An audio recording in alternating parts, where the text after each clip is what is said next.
There's this guy that used to sell tools across the river for cheap.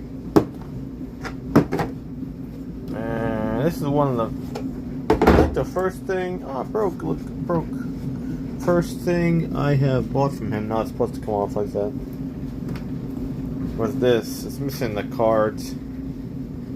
Convertible snap ring pliers. Hopefully, one of these pliers works, and they are long enough. Probably these. Hopefully, that is long enough. Or these ones. Hopefully long enough to get into the transmission hole that I need to work with. Hopefully those are not bent. It's probably bent.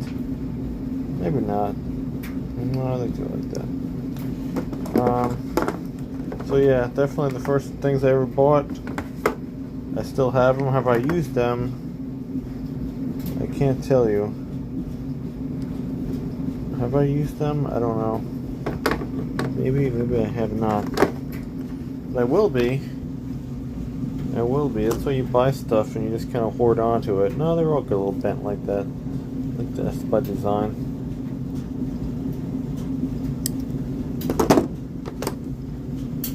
Hopefully they work out though. I didn't pay much for them. It was like 1, 2, 3, 4, 5, 6, 7, 8, 9, 10, 11, 12. There was like 12 things, and I think I paid 80? I don't know, it was like 10, 20, 30, 40, 50, 60, 70, 80, 90, 100. You know, it's less than like $10 a piece. You can't beat that for Snap-on.